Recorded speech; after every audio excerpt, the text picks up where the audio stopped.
Sa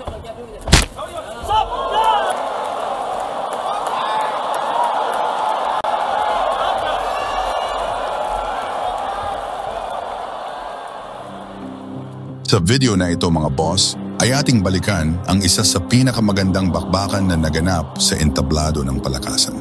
Kung handa ka na, let's go! At umpisahan na natin.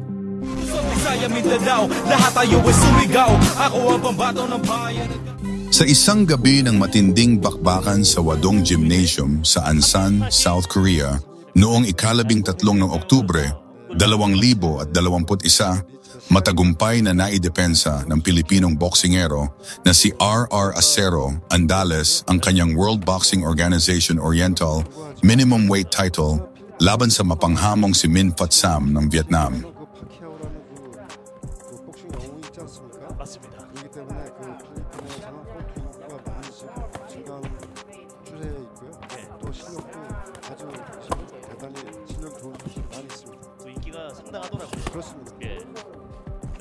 안달레스의 첫 번째 라운드입니다. 시작부터 이 3미파 선수의 가드를 두들기고 있는 안달레스입니다. 저렇게 대줄 필요는 없어요.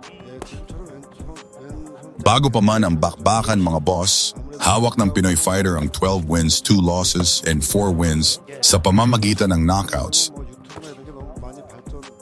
Habang ang pambato ng Vietnam ay may 6 wins, no losses at 5 wins sa pamamagitan ng knockout. 자, 왼손 계속해서 뻗어봤다 3민팟입니다. 아무래도 3민팟 선수가 아마추어 부대에서도 많은 경기를 치렀습니다. Ang laban ay nagsilbing unang depensa ni Andales sa titulong kanyang napanalunan. 선수들과는 또 다른 차원의 실력의 안달레스 선수거든요. 그렇죠. 안달레스 선수는 지금까지 상대했던 선수들보다 한 단계 그 레벨을 가진 기술, 테크닉을 가진 선수라고 봐야 되겠죠. 네. 아무래도 이 기술적인 면에서는 Mula sa simula, kapwa ipinakita ng dalawang boksingero ang kanilang determination na makuha ang panalo na nagresulta sa isang kapanapanabik na sagupaan na sinubaybayan ng mga manonood.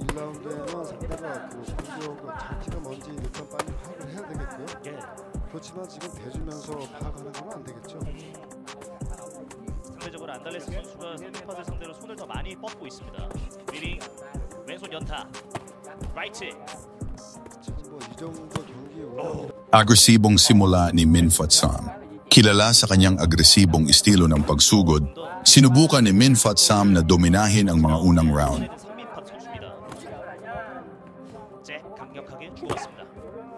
Ipinakita niya ang kanyang lakas at bilis, nagpakawala ng sunod-sunod na mga suntok upang masupil si Andales.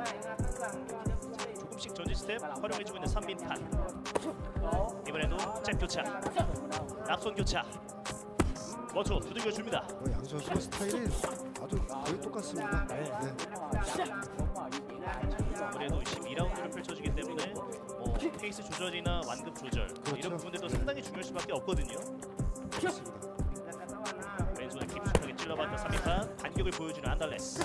원투 세 번째. Ang Vietnamese challenger ay umasa sa kanyang mataas na knockout ratio na naghahanap ng isang maagang pagtatapos.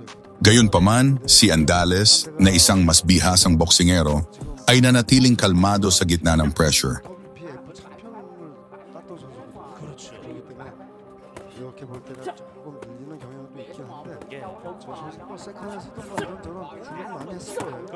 Ginamit niya ang kanyang depensa at footwork upang iwasan ang mga malalakas na suntok ng kalaban habang naghahanap ng mga butas para sa kanyang mga kontra-atake. 다시 한번 앞선 잽을 활용해주면서 이 3미파 선수의 가드에 녹하고 있습니다. 쳐야 된다기보다도 이런 손을 쓸 수 있는 거리를 지금 조절하고 있는 거거든요. 어느 정도 사정거리에 왔다 그러면 빈 곳에 보이면 바로 나갈 수 있는 그러한 예비 입장이라고 보고 있어요. 그렇죠. 경기 운영이 전적에 비해서는 좀 유리한 것 같습니다. 후속 동작을 위한 셋업이라고 볼 수가 있거든요. Bakbakan sa gitnang mga round, nagsimulang magbago ang takbo ng sagupaan. Ang paunang bagsik ni Min Fat Sam ay unti-unting humina, isang kahinaan na napansin sa kanyang mga nakaraang laban kontra sa mga mas may karanasang katunggali. Dito na nagsimulang kapitalan ni Andales ang sitwasyon. Ang kanyang mga jab ay mas tumatama na na sinusundan ng mga makabuluhang power shot na nagpahintulot sa kanya na mapanatili ang isang mataas na antas ng aktibidad habang ang kanyang kalaban ay nagsimulang bumagal.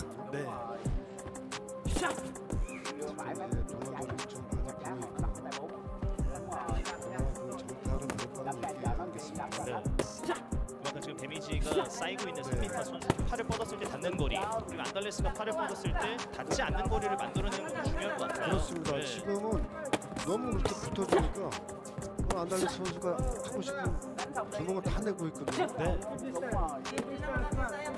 그리고 줍니다. 라이트 스트레치. Pagdating ng ikapitong round, malinaw na ang control ay nasa kamay na ni Andales. Patuloy niyang pinahirapan si Minfat Sam sa pamamagitan ng mga kombinasyon ng suntok sa katawan at ulo.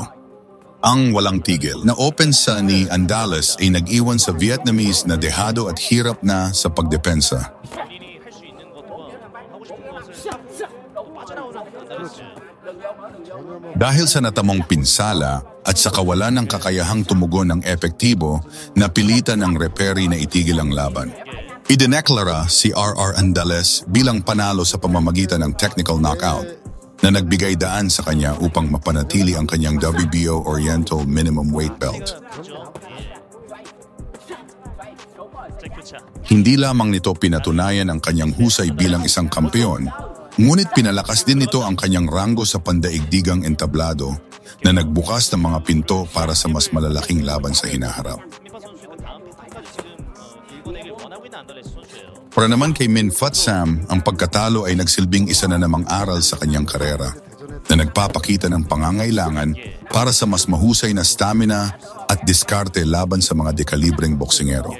Sa kabuuan, ang laban sa pagitan ni R.R. Andales at Minfat Sam ay isang klasikong kwento ng karanasan at tibay na nagtagumpay laban sa paunang agresyon.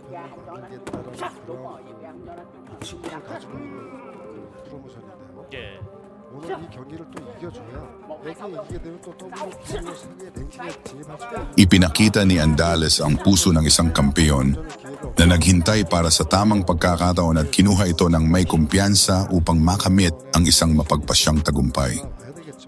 네. 돌아가는 거죠. 그렇죠. 을 지나가는 시점인데요. 이렇게 해서 계속해서 가게 된다면 안달레스 선수에게 더 유리한 그런 그림이 좀 그려질 Ang ating bida mga boss ay nananatiling isang aktibo at matagumpay na profesional na boksingero na kasalukuyang nagahari bilang Philippine Boxing Federation Flyweight Champion. Patuloy siyang lumalaban at nagpapakita ng pambihirang galing sa layuning makakuha ng world title shot. 때 휘청거렸던 장면이 분명히 있었어요. 3인파 선수가 이렇게 세컨들과 Ang kanyang mga sunod-sunod na panalo ay nagpapanatili sa kanya bilang isa sa mga boksingero na dapat abangan sa mas mababang mga weight division minimum weight at light flyweight. Ang pangunahing layunin ngayon ni Andales at ng kanyang team, ang Sanman Quibors Boxing Stable, ay ang makakuha ng laban para sa isang world title. Matapos ang kanyang panalo laban kay Cuarto, ipinahayag niya ang kanyang kahandaan na labanan ang sino mang kampeon sa minimum weight o light flyweight division. Bagamat nagkaroon siya ng pagkakataon para sa isang IBF world title fight noong Marso 2024 laban kay Ginjiro Shigeoka sa Japan na hindi natuloy, ang kanyang mga huling tagumpay ay muling naglalapit sa kanya sa pangarap na ito. Sa kasalukuyan, wala pang formal na anunsyo para sa kanyang susunod na laban. Ngunit inaasahan na ang kanyang mga promoter ay aktibong naghahanap ng mga oportunidad, lalo na ang isang laban sa pandaigdigang entablado. May matitinding panalo laban sa mga dekalidad na boksingero at puspusan ang paghahanda para sa inaasam na World Championship fight. 마음 먹고 지금 뻗었는데요. 이게 적중이 되지는 않았습니다. 아주 그 무게가 실린 그런 주먹을 지금 원투 스트레이트를 냈는데요. 예. 그래도 원수. 그렇죠. 지금 눈이 지금 많이 보고 있어가지고 예. 네. 경기를 뛰는 것도 중요하고 타이틀 챔피언 자리에 올라가는 것도 중요하겠습니다만 사실 선수의 이런 컨디션이나 건강도 중요하기 때문에 건강이 제일 중요하죠. 네. 네. 그래도 올해 선수로서 활동을 할 수 있잖아요. 지금 이런 상황에 대해서는 열이면 열 선수에게 할 수 있는 와! 할수 있다라고 얘기를 하거든요. 네. 근데 지금은 세컨 쪽에서 기권을 잘 했습니다. Philippines, 미니랭크 챔피언! Andales! 아래 안달레스가 등극.